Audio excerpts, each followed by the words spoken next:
Good morning and welcome to the FinTech Wales hosted webinar this morning. I'm pleased to introduce this topic, which is about competing in the FinTech digital future against bigger and more active brands, what you can do to improve and maximise on your marketing. It's my pleasure to welcome you today. My name is Sarah Williams-Gardner. I'm the newly appointed CEO at FinTech Wales. FinTech Wales is all about empowering the FinTech and financial services across the Welsh Principality.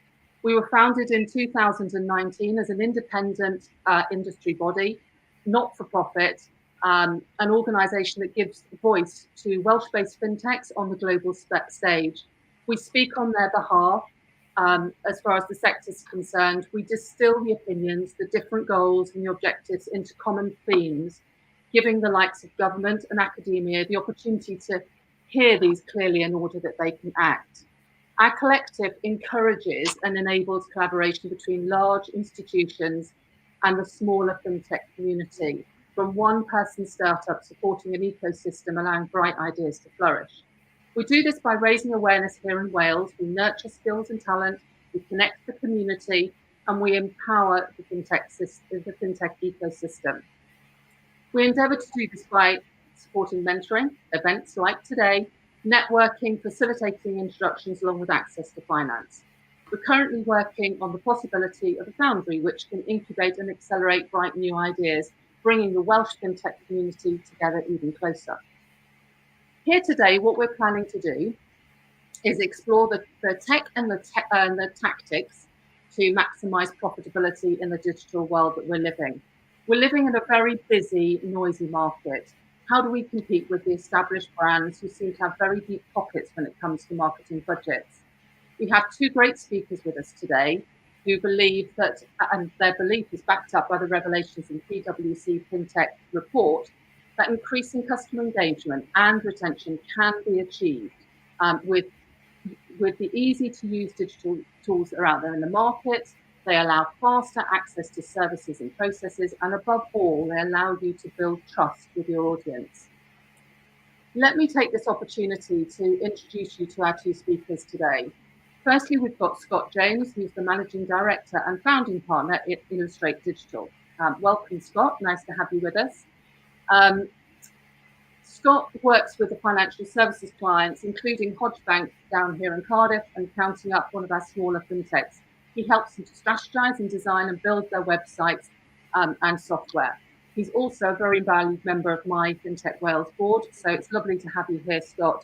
And he's a frequent speaker on the world stage as a representative for the World Press Organization. We've also got with us today Rachel Murray. Welcome, Rachel. Lovely to have you here with us. Rachel's the head of partnerships at Fountain. She's very passionate at driving the bottom line for business owners, something I personally like, that focus on return on investment. She loves measurable results and she's very goals-based, and this has led her to working with many top brands. So we're very lucky to have both of these speakers with us today.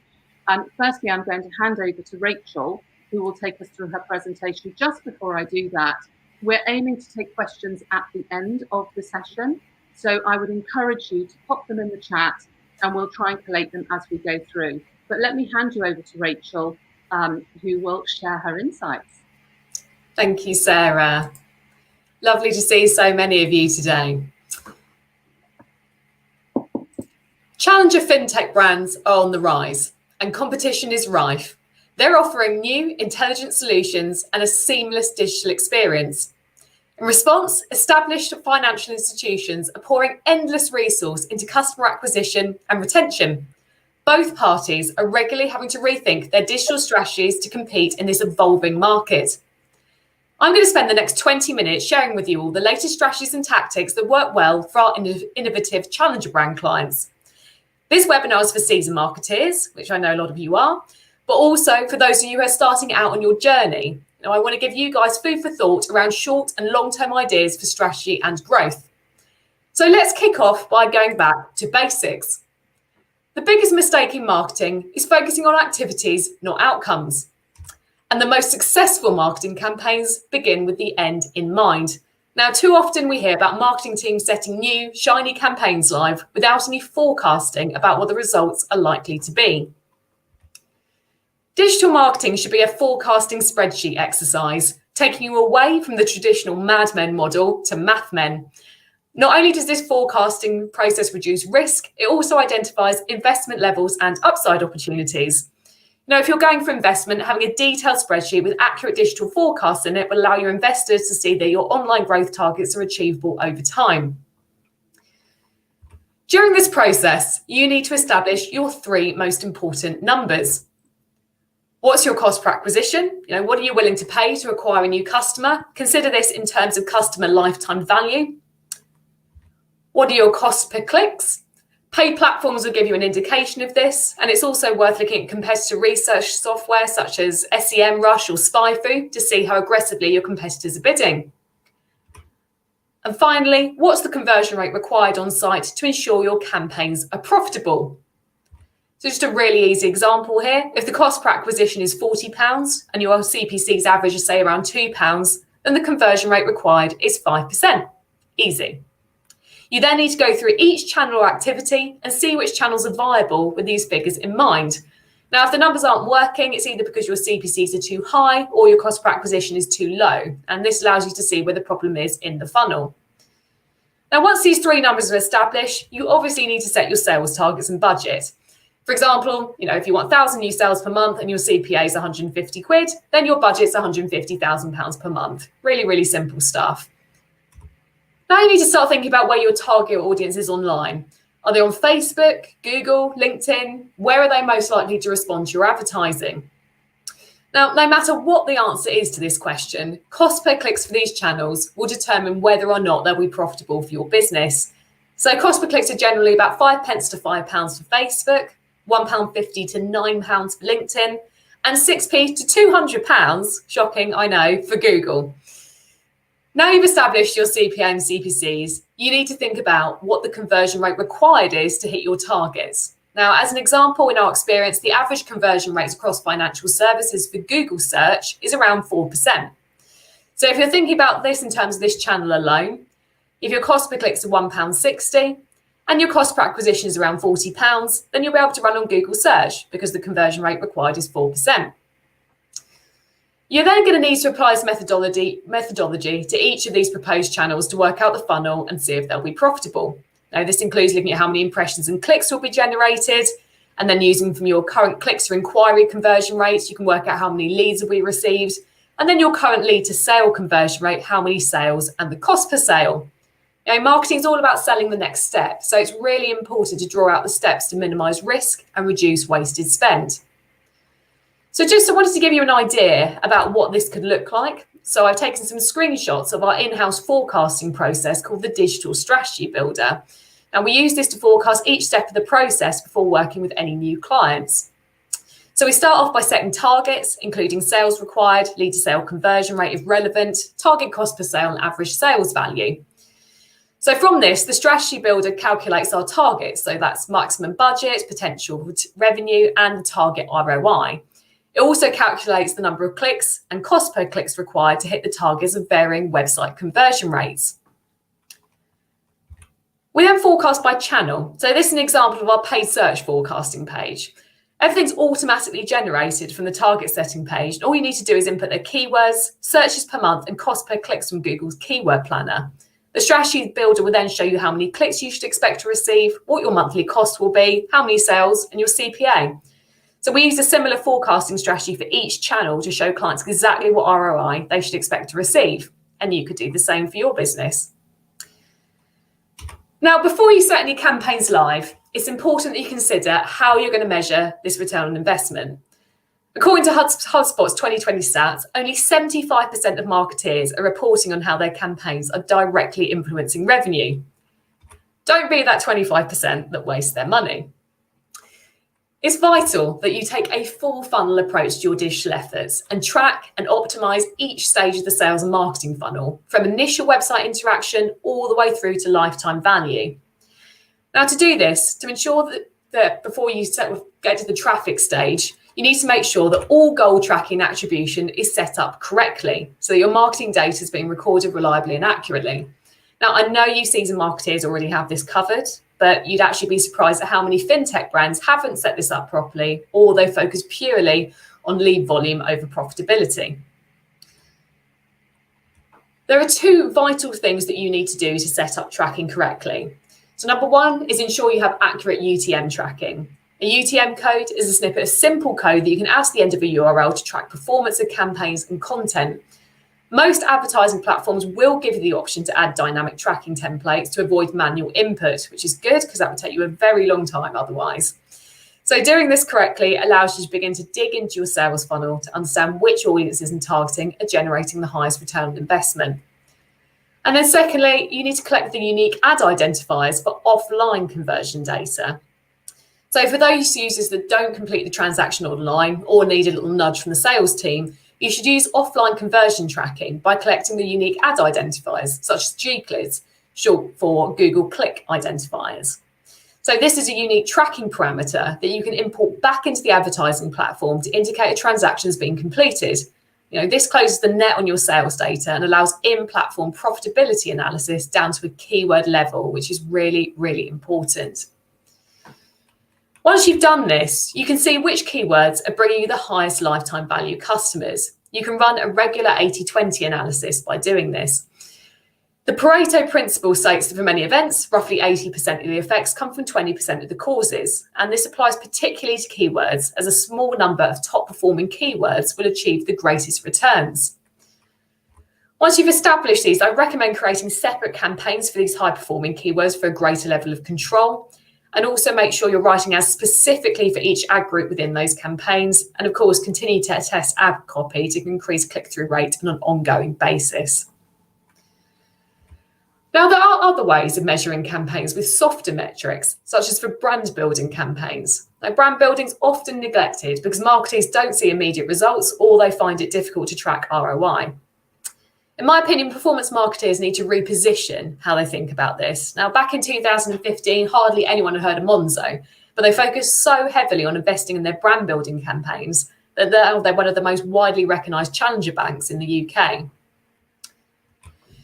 Google recently created a solution that allows you to measure brand lift from display and video campaigns. Now, brand lift is a measurement of the direct impact your video and display ads are having on perceptions and behaviours throughout your consumer's journey. So within a matter of days, brand lift gives you insights into how your ads impact the metrics that matter. This includes, like as you can see on the screen, ad recall, brand awareness, consideration, favourability, and purchase intent, the most important one. You can easily optimise your campaigns within 2 weeks based on these near real-time results. So how does Google do this? So in order to measure this, Google does this in a couple of ways. So firstly, through surveys. They isolate a randomised control group that wasn't showing your ad and an exposed group that did see your ad. So after a day has passed, they deliver 1-question surveys to both groups.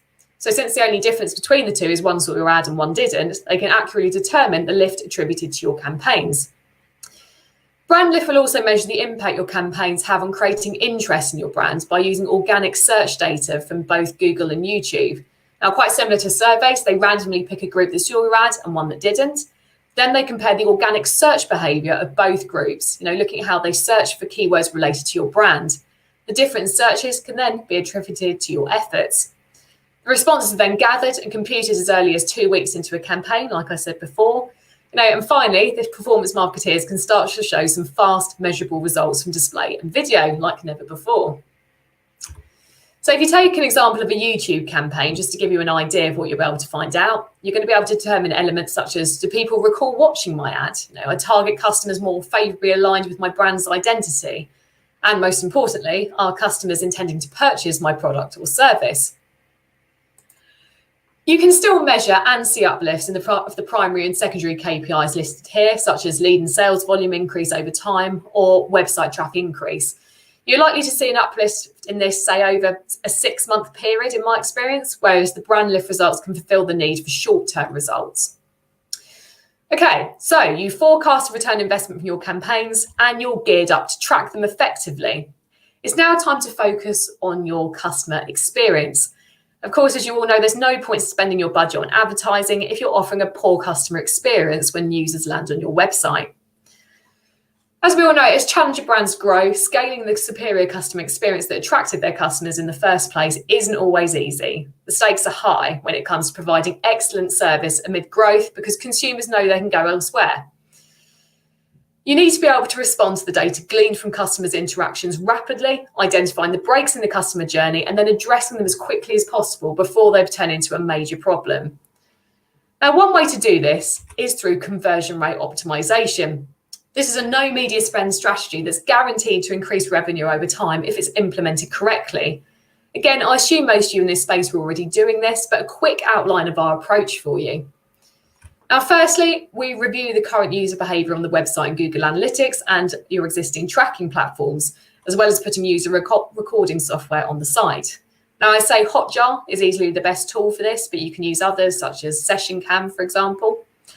We use Hotjar's recording data, heat maps and surveys to see where the users are going, what they're having trouble with, if they're missing key bits of information, and most importantly, why they're not converting.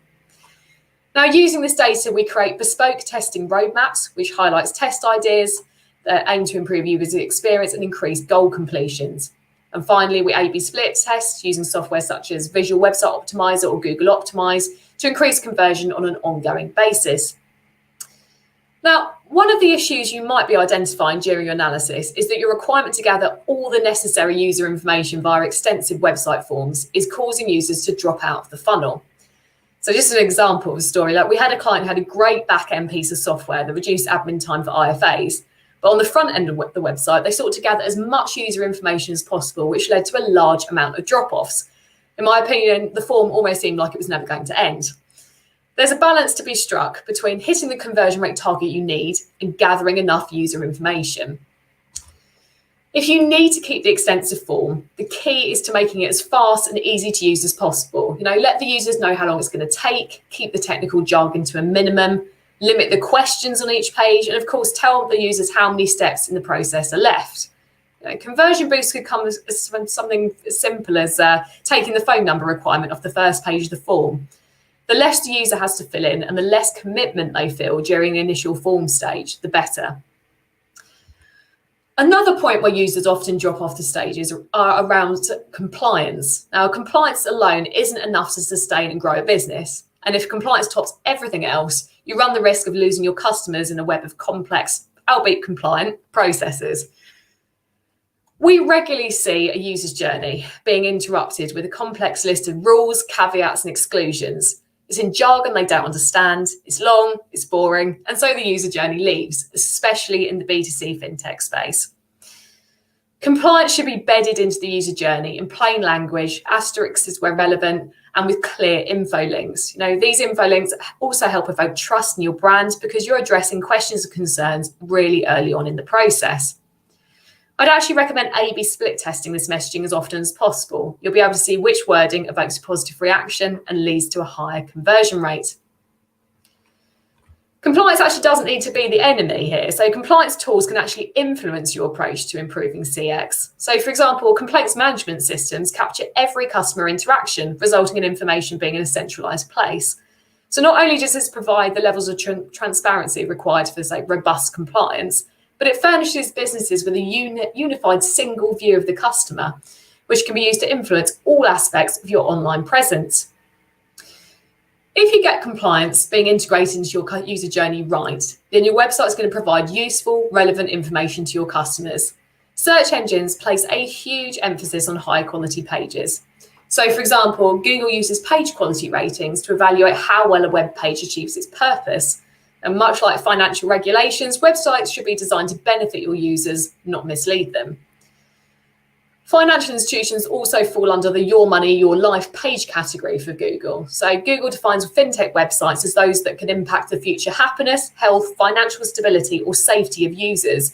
And therefore, Google has a very high standard for these pages. However, if your dropout funnel percentage is still higher than you'd like, or your business model doesn't allow you to change your current processes, I recommend using remarketing to mop up any users who have dropped out and encourage them to return and complete the process. So with free impressions and clicks as low as 10 pence, remarketing is a really cost-effective channel for maximising conversions and keeping your brand front of mind in a positive way. You can also actually just pay per conversion rather than paying per clicks. So that's guaranteed you're going to get a good return on investment. Remarketing works by creating a list of visitors who've been to a certain page on your website, and this is often to show people ads about the product they're reviewing to encourage them to return and complete an action. It also creates an excellent opportunity to increase the lifetime value of existing customers by moving them from one product funnel to another. Now, this is especially relevant for FinTechs, where the products might become relevant to customers at different stages of their lives. You can do remarketing on multiple platforms, including Google, Twitter, Facebook, LinkedIn, and YouTube. A high conversion rate for these adverts is expected due to the users already being familiar with your brand.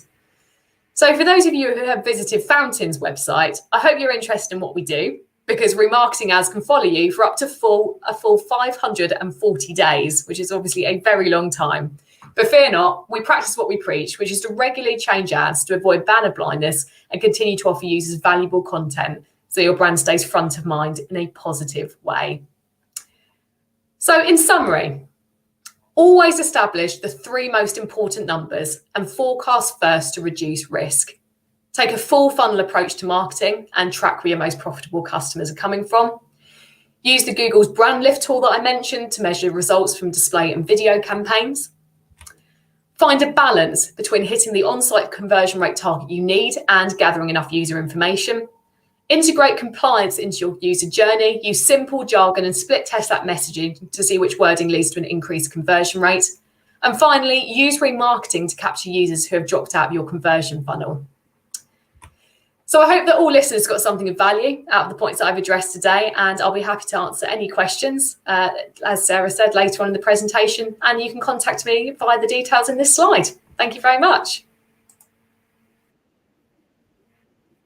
Wow, Rachel, that was fantastic, and some really clear messages there. I mean, personally, I think the comparison between Mad Men and Maths Men, and I've personally seen a lot of that. We have seen the painful focus on analytics, on data, on return on investment, and I think that came across really clearly in what you were saying. I love the metrics. I'll have to re-watch them to work some of them through, but thank you very much for sharing all of that insight with a huge amount of energy. Let's move on to Scott, putting him on the spot now to be energetic from what I always think looks like his space station office. Scott, thank you very much. And yeah, that's gosh, Rachel, that's difficult to follow, I think, but I'm hoping to sort of follow that on with, okay, people are now at your website, essentially. What do we now get them to do, and what are the things that we need to sort of have nailed down to make sure that we really accelerate the marketing of your fintech brand or financial service brand. So without further ado, so of the top 100,000 websites in the world in terms of traffic, 45% of those use the WordPress platform. I'm not here to sort of, I am and I'm not, sell the WordPress platform to you to a degree, but I do have a bit of a sort of narrative behind this. So if you narrow it down now to the top 10,000 websites, the figure lifts to 49%, and that's increasing. The closest competitor to the world's most popular content platform is Drupal, and that has got just over, I have completely lost my mouse, there we go. Sorry about that. I've lost everything. There we go. Sorry. So yeah, the closest to the world's biggest competitor is Drupal, with just over 7% of market share, and that's actually teetering on decline. In addition to my role as the managing director of Illustrate Digital, which is the user experience and WordPress development agency for ambitious brands, I'm also involved with the marketing team at WordPress, and I get to see and work on some of the key driving forces behind the success of the world's most popular content management platform, and understand what makes it such a crucial tool for marketers across the world when producing successful web builds and campaigns. This pursuit of knowledge and how to design the best experiences and engineer the most useful functionalities has taken my team all across the UK, Europe, and also America in search of the answer to what is every marketer's desire. We've tested platforms, developed technologies, designed more websites than you could shake a stick at, And it may then be fair to say we know a little bit about content management. But my ultimate question is, what do the majority of the top 100,000 or top 10,000 brands in the world know that we can learn from today? There's got to be a reason that the highest performing websites perform as well as they do, whilst also being a completely free content management system. So we're going to explore the top 15 things that every marketer or every brand needs to have or should benefit from when it comes to their content management platform. So I've promised you the top 15 hits of our time in marketing. So let's get stuck in at number one. Number one is a clear, intentional navigation. And this could be the most obvious of all of my points. But if people arrive at your website, your campaign landing page, and can't find the content or information that interests them, then you've already begun a losing battle. As a marketer, it's your responsibility to plan out your content in advance and understand the routes that your users may want to take to find that content. It's your content platform's responsibility, and equally your web agency's responsibility, to make sure that your navigation is accessible, both on the front end of your website for visitors and in the back end for content managers. An intuitive, easy to manage interface to update your navigation as your brand evolves is absolutely crucial in this. It's not just about it being delivered to you and that's the end of that. It should be constantly evolving as you evolve as a brand. In addition, you should seek even clearer mobile navigation. So on screen here, we've got an example from slightly out of industry example, but one of our clients, Ladybird Education, have a really, really clear mobile navigation. So just to hammer home the first point, but also to draw your attention to different device sizes, you really need to aim for even clearer and more intuitive navigation on smaller devices. And this is where you need to be a little bit more careful, especially if your website houses a lot of content. Don't allow the navigation to go too deep on mobile. That little side menu can get a little bit fiddly when you get 2 or 3 options deep. Number 2 is intuitive horizontal scroll on mobile. And again, just to focus on how someone experiences your content on smaller devices, websites built in 2020 and onwards should really be considering horizontal scroll on mobile devices. What do I actually mean by that? Well, you've definitely visited a website in the past on your mobile phone, and it's felt like a never-ending scrolling experience. And if people have to scroll really far to find your content, especially factoring in short attention spans, you're very likely going to lose them. Organizing the experience by content type is a really good way to give the user more control over whether they explore the content further or continue scrolling to find more of your content. It's a bit of a misnomer that you want to take control for the user, and websites jar against users that actually take the control away from them. And it speaks of mistrust a little bit in some cases. On the flip side, though, handing control to the user, even subconsciously, shows the care you've given toward personalizing their relationship with your site. One example I always go back to on this is Airbnb. And they have a really, really good way of organizing the hundreds of thousands of pieces of content that they've got on their site. So if you're looking for a good example of that, Airbnb is a really top example, and they constantly change and constantly evolve. Number 3 would be content flow. Once you've gotten people to the content that they want to see, what happens next? Well, if we're talking about successful marketing, and obviously we are, one of 2 things is going to happen. Either the website visitor is going to be so engaged in the content that they fill out a contact form, reach out to you, or purchase one of your products, or this is more likely, they need to see a little bit more information before they're totally convinced. So let's just look at 2 scenarios really quickly. The first scenario is an e-commerce website selling high-end fashion.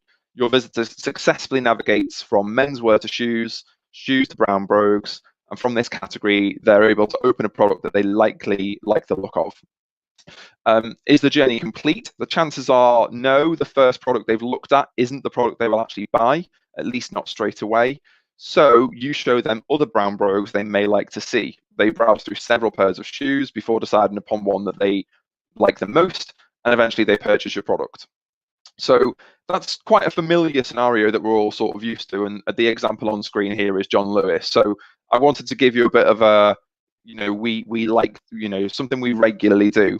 Something a little bit more specific in the second scenario is a website offering a range of specialist finance solutions to businesses looking to lend money to buy property. So your visitor navigates to the solution they think is most relevant to them. They engage with your content and are interested in what you can offer. However, they've never heard of you before and they need to build up a little bit of trust. So you show them a range of case studies of other businesses in similar scenarios that have used the solution to purchase a commercial property.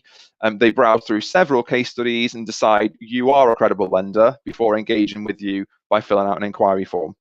In both scenarios, in two completely different industries, you've rightly assumed that the customer isn't quite ready to purchase and provided an opportunity for them to continue flowing through your content and find the most relevant channels to that end result. Number 4 would be personalization, and this ties in very nicely with content flow, especially if we're talking about visitors taking the most relevant channels. Personalization allows you to build up a picture of what your website visitors are most interested in and serve the most relevant content back to them. And this is a really, really crucial thing for 2020 and 2021 and beyond. People are tired of seeing the same content over and over again, or just being delivered the same experience, and it's not as relevant to them.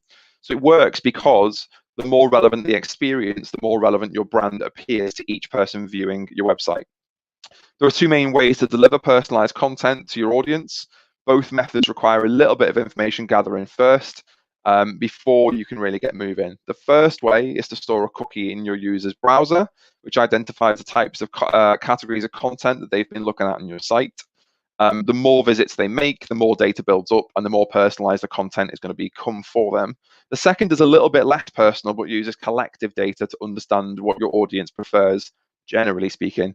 It's also a little bit more complicated, but here's the way we like to do it. So implementing a tool such as Algolia to allow users to search a website, you can collect data on the types of content that people prefer collectively. You're essentially gathering data to prove that people who typically search for retirement mortgages, for example, also search for annuities. And therefore, anyone browsing content related to retirement mortgages should be shown content related to annuities. Personalization is essentially content flow on another level. Whichever method you choose, it can be a really powerful tool to help drive more leads or purchases via your website. Number 5 is one that's particularly close to my heart in terms of marketing, and is one that we use quite well and quite successfully at Illustrate Digital. How do you create some of the most relevant content that gets shown as a result of personalization and content flow? Well, a better question still is actually, how do you rank well for keywords in your industry that very few other people are ranking for? And that the helpful answer and genuine answer that your audience is actually asking as well in terms of search. A content hub is a really, really powerful marketing tool, and sometimes a really quick way of helping you to achieve a page 1 ranking or even a Google snippet in search results. And this is by producing and publishing really useful content. For me, content hubs are like the hidden secret of the marketing world, to be honest. Across our client base, from law firms, banks, tech brands, we've experienced considerable success in creating space for brands to explain products and services in more detail and address the concerns of their respective marketplaces. Number 6 is brand continuity, and this leads us smoothly on to how to make your brand nice and continuous throughout your experience. Publishing repeatable content is an incredibly easy way to keep good continuity. From blog posts, team members, content hubs like we've just spoken about. But what about when it comes to pages where you have a little bit more, or perhaps a lot more, free reign of building those pages? And the old guard of content management systems were notorious for letting you just do whatever the heck you wanted and leaving you to figure it out. You most likely remember, or perhaps are still dealing with, trying to get your text to stop surrounding an image you just put on a page, somehow get it to display on the front end of your website without looking completely weird. You know what I'm talking about, the image left, text right, can I get it here, can I get it there sort of thing going on. A good content management system, though, designed and engineered in collaboration with a good web agency, should give you all the scope to create your own content whilst critically maintaining brand integrity and brand continuity. What do I actually mean by that? Well, for example, the WordPress platform now has the Gutenberg block editor, and the editor allows us to create block options such as an image, a bunch of text, and a call to action, all with options that align to your brand. So this example on screen right now, the images that you see are purely that the content editor will upload the images, but the content management system is deciding how to treat those images and keep it consistent with your brand. So everything you see there in terms of like color and icons and sort of brand recognition perspective is done on the user's behalf. So when built properly, you can't run away with and add a bright, neon green button to a section with a rich red background. And you're also not going to worry about where the text and the images sit on the page. So no more pasting random HTML code into a page in the hopes that things will finally line themselves up properly. Number 7, flexibility and control over content. Does having content editor with continuity in mind mean that you're gonna, end up with a rigid experience? It really shouldn't mean that. And likewise, the most useful kind of CMS shouldn't leave you reliant upon your web agency to change things for you. This may be number 9 on the list, but as far as sort of this talk goes today, I would say it's possibly one of the most important things that you should be looking for in a CMS, especially if you view your web platform as an asset to your brand. Too often, I think I speak to too many marketers and hear things such as, I can't update my navigation, or I need to ask my agency to update their text on the homepage. And these sort of conversations are not the sign of a good content management platform that's implemented well. Power of your content management as a marketer or website owner should really be in your hands. Point number 8 is landing page creation. Along very similar lines, and still talking about the control and flexibility you have with your website, are you able to create your own campaign landing pages? And this goes off the back of what Rachel's just been talking about. If you're currently in the process of planning a website, please make sure you factor in landing pages so that you can get the best out of your marketing campaigns. Doing it well will allow you to create the most relevant content for the campaign you're running. And if creating a PPC ad on Google, for example, that's about a specific service you offer with control over your landing pages, you can ensure the content of the unique page for that campaign aligns perfectly with the content of your advert. Your visitor really should feel like they've landed on the content they were looking for and not on a random landing page of your website. And we see this far too often. It's just landing pages are just the homepage or a random service page. And viewing semi-relevant content will actually drive up your cost per click, and it will drive down the level of engagement with your ads. So use things like conversion rate optimization, the sorts of things that Rachel's just spoken about. Number 9 is a quick one, which is video. And on the subject of landing pages, are you actually using video? Statistics would actually suggest that using video on your website to explain your product or service can increase your conversion rates by 100%. And who wouldn't like to double the amount of inquiries they have on their site? I do have a caveat when it comes to video, though, which is make sure video is controllable and not forced upon your audience. The use of clickable video is much more likely to engage people fully, especially when there's audio to accompany it. But if you try and avoid auto playing video, and especially auto playing audio, I've definitely been caught out a few times with my volume on max and a video on a website when I wasn't expecting it to start sort of blasting out an advert. And of course, there's performance-based reasons for not auto playing video as well, and serving them from a third-party platform. So don't overload your website pages. Number 10 is calls to action. Any good website, in my experience, will feature at least one strong call to action. But websites that seem to perform at a greater level are those with regular opportunities to convert. This might seem like a simple thing. We don't want to shove the same call to action in front of the user repeatedly. The way around this, though, is to ensure that you have a variable design for your call to action in order to just subtly remind the user and give them regular opportunities to convert from someone who's browsing to someone who's actually engaging with you as a brand. A call to action, by the way, doesn't need to be an inquiry. It can be a newsletter or event sign up. It could be a click through to another page, but ultimately it's with the aim of converting them to a paying customer later down the line after several engagements with your brand. Quick one on mobile calls to action as well. A lot of people sort of miss this out, but you can have the opportunity, and you can just see on screen here at the moment, the ability to just place a simple call to action on mobile that can follow the user around and can change depending on the types of content that they're looking at as well. Number 11 is performance, and this might seem like a really simple point to make, but your website has to be one of the highest performing possible to be one of the highest performance in terms of marketing. I'm talking about site speed, of course, and we've already talked a little bit about attention spans earlier on. Particularly on mobile devices, Google has put a lot of effort into making sure that developers and marketers alike respect the experience that someone has when using your website. A lot of it comes down to how quickly your content is served to users on a device. And Google PageSpeed Insights is one of the tools that we use at Illustrate, as well as the Google Lighthouse report, which essentially uses the same algorithm, the same tool, and basically shows how Google ranks your website and rates it from a performance perspective. We know that it's a ranking factor for Google, but the world's biggest search engine, in our experience, it actually prioritizes experience of the user and whatever is best for the user, and performance definitely plays into that.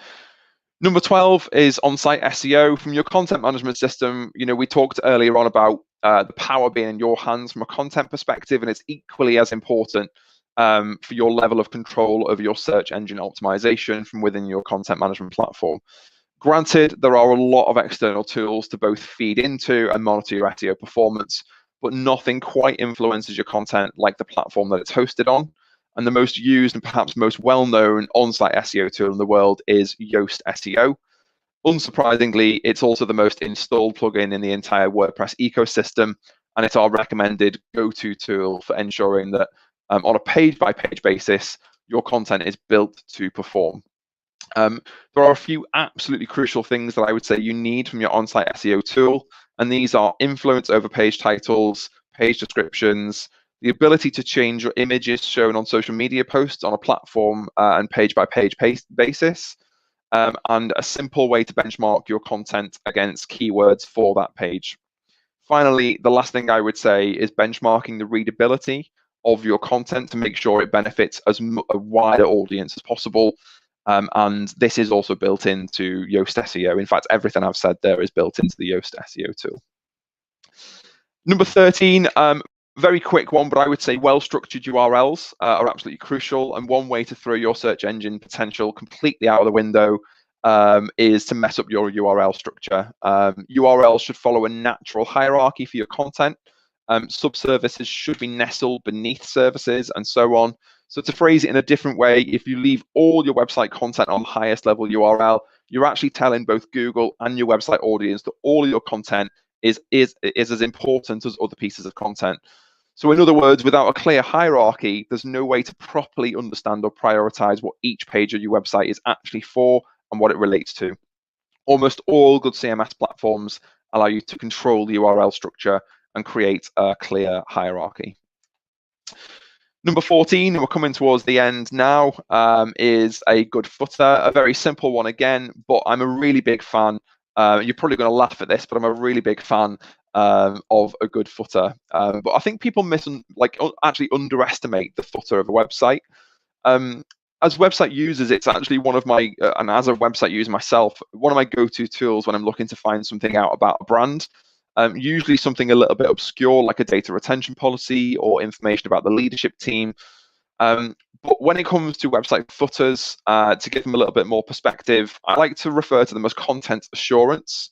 And this is especially important in financial service and fintech brands around just assuring people that you've written and displayed content that gives your users a feeling of trustworthiness from both brands big and small.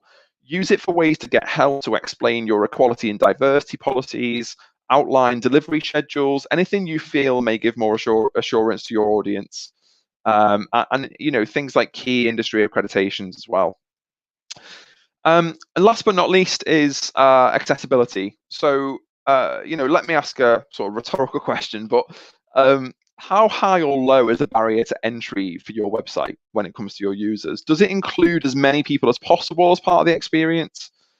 Unfortunately, as many people still actually overlook accessibility as one of the absolute foundations and proving points of a good website. And they sort of put accessibility into this box of just disability.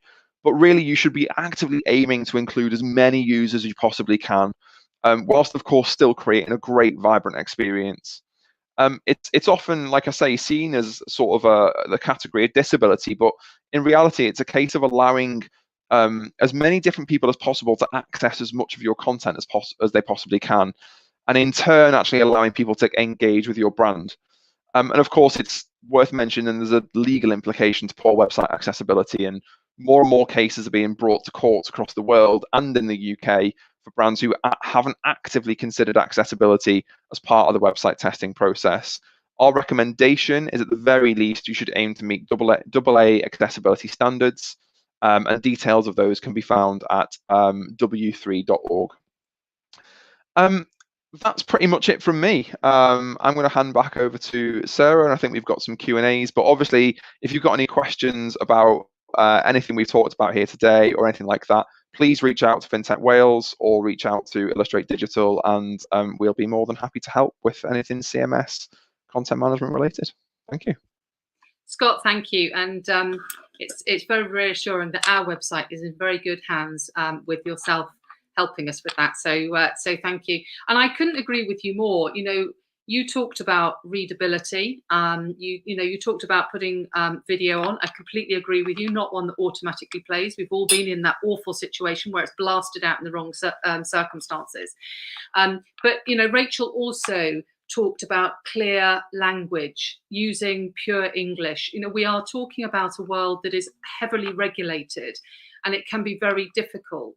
But personal experience, and I think I heard it from both of you, and I would encourage anybody who's putting content out, personal experience is when you get a multidisciplinary team together to talk about the end goal, you can often achieve a message that is much more readable in pure English, plain English, than would traditionally have been the case. And I think with the rise of fintechs, we have really seen the style of communicating in this financial world as having changed. And it's not compromising any of the regulation. No one would do that. Financial services is a very serious industry, but we are doing that in a more readable way, using video, or just really netting down to plain English. So there was a combination of loads of stuff there. I certainly have learned a lot.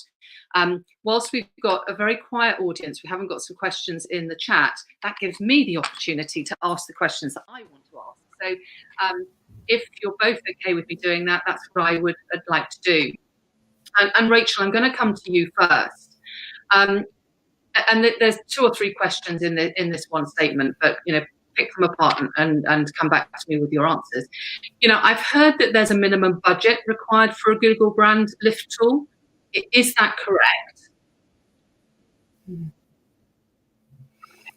Yeah, it is correct. So I've been asked this a few times recently. So the minimum amount required depends on what country you're in, but obviously for the UK, you'll need to spend a minimum of around 7.5K across a week in order to gather enough data and qualify for the tool. Now, I know that seems like quite a lot to some businesses, especially sort of startups, but it's well worth investing in it for the sort of data insights that you gather early on in the process. I mean, that sounds right. That helps. At the end of the day, you know, whilst it might seem like a significant amount, it's better than just stabbing blindly in the dark. It comes back to, I think, the approach that you've been talking about, which is the targeted approach. So know how much you want to get out and understand how much you're going to put in there. Where would I go to find the data to do the forecasting approach that you've mentioned? And also, when I'm doing that, how far back would you encourage me to go? Okay, so thinking about your first question, where to get sort of the data for the forecasting. Okay, there's plenty of places you can get it from. So first of all, you probably start off by looking at audience tools for the social platforms. So, you know, their forecasting tools will give you an indication of other metrics such as expected cost per clicks, budget required, and a range of expected click-through rates, as well as, most importantly, the audience size. Google's Keyword Planner provides a number of searches and average CPC ranges that I showed you with the digital strategy builder slides. You just pop them in there. And as I mentioned earlier on the presentation as well, so you can use competitor tools such as SpyFu or SEMrush to see top line overviews of your competitors' data. And then I suppose, of course, if you're with a premier partner agency, then your in-house team will have access to, or your in-house team, actually, if you qualify for a certain level of Google support, you're going to have access to various data and vertical trends and insights from Google themselves, which can be really helpful. So for your other question, you said how far back would you have to analyse your data? Is that right, Sarah? Return on the keywords, etc. Yeah. So that's sort of going back to like the full funnel approach. So it depends on what your offering is in this space, but I'd normally recommend analysing sort of a couple of years worth of data if you can.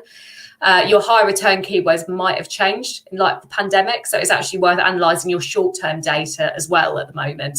Obviously, if you're a startup, you can't do the full funnel approach initially, but I recommend getting all the foundations in place, such as the goal tracking solutions that I mentioned earlier, so you are able to do that later on down the line. Fantastic, Rachel. That's really, really helpful. Thank you for bringing those in. Scott, if you're okay for me just to come to you with a couple of questions. Going into the next 12 months, what would you say is the number one web trend that we should all be considering right now? I would go back to what I said earlier on in the slides in terms of personalization. I think that is the number one thing that if you look at what people aren't doing enough of and what we should be doing more of into 2021, I would say that would be exactly it. You can see it in sort of normal real world scenarios. Anything from sort of your Skybox at home is now serving you ads based on the shopping you do in Tesco, for example, and Channel 4 app on your smart TV is showing you the things that it knows that you like and that you want to watch and you want to see. It's no different from a website perspective, and in fact, it should be even more important in that perspective. We know and recognize it in e-commerce, and that's where we expect to see it. But I think not enough brands, and particularly financial service and fintech brands, have yet applied it really well to their website content. And it's actually a really simple feedback loop and feedback network to sort of get up and running. Scott, thank you very much for that. Now, just let me talk to you about WordPress, and I know you're a big advocate of WordPress, which I not questioning is a great CMS tool. But there are some CTOs out there that have a little bit of resistance to it. What, if any, are the security concerns of using this platform? I absolutely love questions like this because this comes up quite a lot, and something that I do is actually regularly speak on the benefits of the WordPress platform and how to sell it into enterprise brands and that sort of thing. For us, I think proof is in the pudding to some extent. We've got banks and financial service brands running on the WordPress platform, so if we can go through their vetting processes and meet their security standards, then happy days to some extent there. But actually, I think the history of that and where people have got a bit of a question mark over WordPress is purely it's the broadness of the marketplace that it works in. You can use it from a very, very tiny brand, startup brand, who can use it any way they want to, host it on a really bad platform that doesn't have good security standards, right through to the enterprise brands and the banks. I think because both ends of the spectrum can use what is actually a really simple foundational platform, a lot of the market have not implemented it well. Another part of the market have implemented it really well. There's only really, to be perfectly honest with you, about 8 brands in the UK that I personally would, in terms of agencies, that I personally would trust to actually build something of really high quality security standards in WordPress. So it is a specific thing, but for me, beauty's in the eye of the beholder to some extent there. If you've got an agency that can implement it really well, has really high standards, then security is not an issue whatsoever. If you're using it in a general sense without that specific knowledge, that's when it starts to become a bit of a concern and a bit of an issue. So that would be the difference sort of between high and low security when it comes to the platform. But it's no different. I could say the exact same thing for any CMS platform. Yeah, and as you said, we are seeing this being used in the fintech financial services sector, which has high security requirements, very understandably so, and we're heartened by that as customers of those brands going through those sites. So thank you for that. We're just reaching the hour. So I'm going to take this opportunity to thank both Scott and Rachel for their time this morning.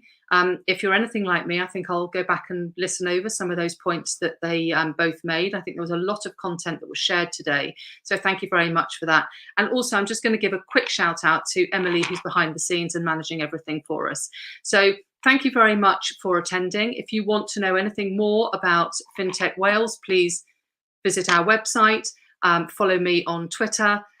Rachel and Scott can also be found through the Fountain website or the Illustrate Digital website. So thank you for joining us, and we're happy to engage with you offline after this event. Thank you.